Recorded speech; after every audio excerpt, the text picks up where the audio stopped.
Hello बंधुসকল কি খবৰ আপোনালোকৰ আকৌ এটা নতুন ভিডিও লৈ আমি আপোনালোকৰ মাজলৈ আহিছো থাম্বনেলখন দেখি নিশ্চয় আপোনালোকে গম পাইছে গতিকে আহক আমি ভিডিওটো আৰম্ভ কৰো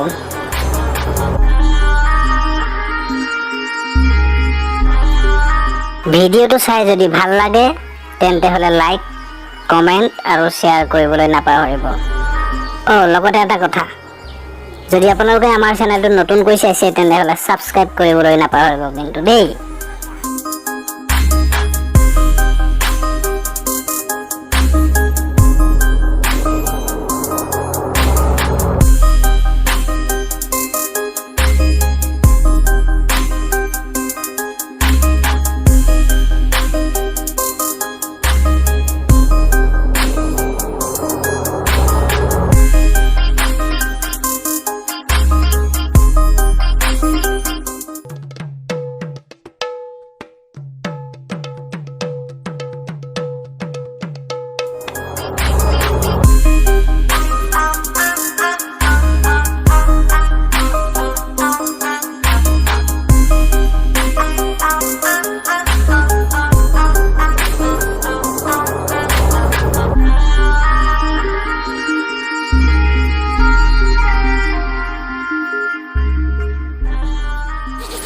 আপনাৰ নামটো কব নাম শ্ৰী সজল দাস হয় আপুনি কাম কৰি থকা কিমান বছৰ হ'ল মোৰ কাম কৰা প্ৰায় 12 বছৰ হ'ল 12-15 বছৰ আৰু এই দোকানখনটো 60-70 বছৰ আগৰ পুৰণা দোকান ইয়াতে এইটো শালটো ক'ৰ পৰা আহে চালটো এই জুৰিয়াৰ পৰা আহে জুৰিয়া ইয়াৰ ওপৰত যে এইটো কোলা যে যিটো হেৰি আছে যে পৰত আছে সেই পৰতটো কি মানে এইটো ঘোন বুলি কয় ন এইটো কিহেৰে বনায় এইটো পুৰা লোহাৰ গুড়ি আৰু পুৰা চাউলৰ ভাত সিজাই লৈ তাৰ আটা দেখুৱাই দিয়া বা এইটো বনায় আৰু এই বডিটো ঘৰতে প্ৰস্তুত হয়নে নাই এইটো বাহিৰৰ পৰাই আহে নাই চামৰাটো বাহিৰৰ পৰা আহে বডিটো ইয়াতে ঘৰতে বনায় হয় জানিবলৈ পাইছোঁ যে চামৰাটো বাহিৰৰ পৰা আহে খালি আৰু বডিটো ঘৰতে প্ৰস্তুত কৰে ইয়াৰ যিটো ডিমা হয় ডিমাটো এইটো ইয়াতে বনায় নে নাই ডিমাটো ইয়াতে বনাওঁ কিহৰ ডিমা হয় কঁঠাল কাঠৰ গছ ইয়াত কিনি পেলাই ইয়াতে ডিমাটো ঘৰতে বনাওঁ দেখিবলৈ পালে ইয়াত আৰু বহুত ধৰণৰ বাদ্যযন্ত্ৰ আছে ঢোল নেগেৰা ঢোলকি খোলটো বনাবলৈ কি কি সামগ্ৰীৰ প্ৰয়োজন হয় খোলটো বনাবলৈ লাগিব কাঠ লাগিব গছ দি ডিমাটো বনোৱা হয় চামৰা লাগিব বালি লগাবলৈ ঘোল লাগিব এইকেইটা ট'টেলি লাগিব কিমান দাম ঢোলতো একেই প্ৰয়োজন হয়নে ঢোলতো একেই প্ৰয়োজন ঢোলত খালি ঘোল নালাগে কিন্তু বাকী চব চামৰাই প্ৰয়োজন এতিয়া এটা খোল নিৰ্মাণ কৰোঁতে কিমান টকা খৰচ হয় এটা কমপ্লিট খোল নতুনকৈ কিনিবলৈ গ'লে 8,000 মান পৰি যাব তাৰ খৰচেই আছে 5,000 5,500 খৰচেই আছে বনোৱা চামৰা ৰং চং কাঠ চাঠ চব লৈ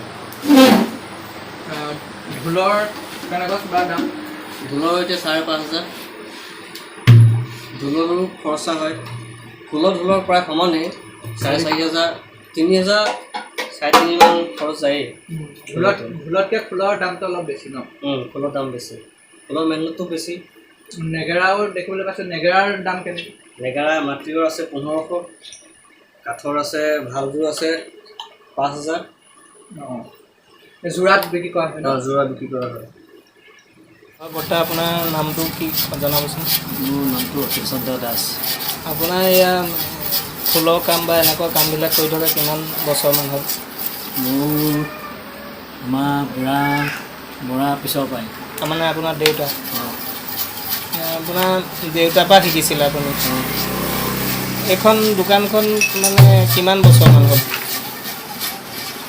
ষ্টাৰ্ট 60 বছৰমান হৈ গ'ল বহুত পুৰণা নগাঁৱৰ ভিতৰত আমাৰ এইখনে পুৰণা দোকান।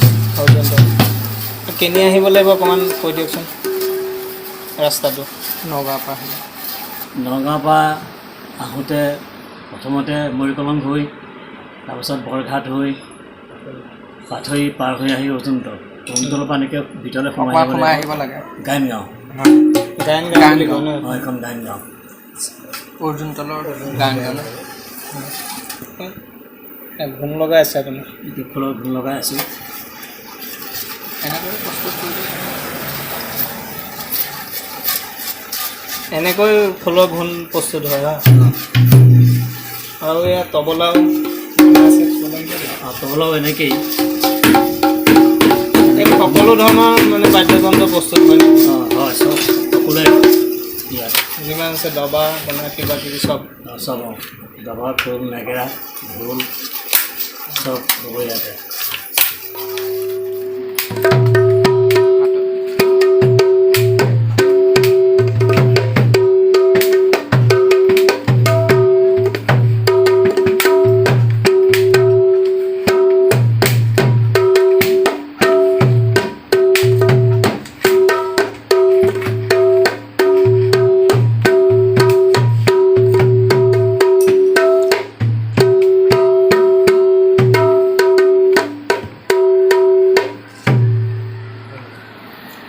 খুব সুন্দৰভাৱে তেখেতে খোল বজাব জানে। আপুনি খোল বজাব জানে ন?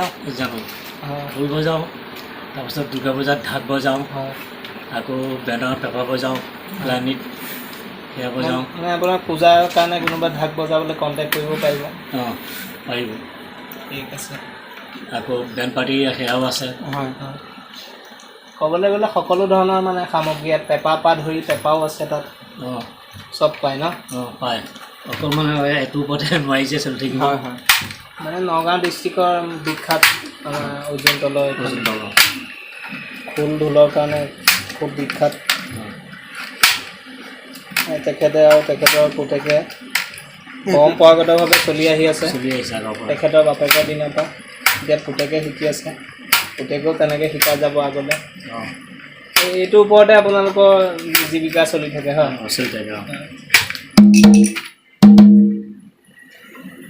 তবলাও তৈয়াৰী হয়। এই তবলা বায়া তবলাৰ হেৰিটো বেলেগ চাল তবলাৰ ছালখন বেলেগ নে নেকি? চামৰা? নাই, এইটো ছাগলী চামৰা। ছাগলী চামৰা ব্যৱহাৰ হয়। বাকী ঘোণটো একেই। ঘোণ একেই। বহুত দূৰৰ দূৰৰ পৰা মানুহ আহে নেকি ইয়াত? আহে বহুত দূৰৰ পৰা যোৰহাট আহে। যোৰহাট, গুৱাহাটী, তেজপুৰ সকলো জেগাৰ পৰা আহে ন? শিৱসাগৰ, লংকা, হাৱাঘাট। ক'বলৈ গ'লে সকলোৱে অৰ্জুনতলৰ নাটকানখন চিনি পায়। তাতে মানুহবিলাকৰ মুখে ওলাই যে বস্তু ভাল বনায়, বহুত বেয়া হয়, এইটো চব জানি যে সেইকাৰণে চব ইয়ালৈকে আহে। আপোনাৰ কাম কৰা কিমান বছৰ এক্সপিৰিয়েঞ্চ? মোৰ ক্লাছ 5ৰ পৰা। আপোনাৰ বয়স? এতিয়া 60 হোৱা নাই আৰু 2 বছৰমান বাকী আছে। আমি 45 বছৰ 50 বহুত এক্সপিৰিয়েঞ্চ।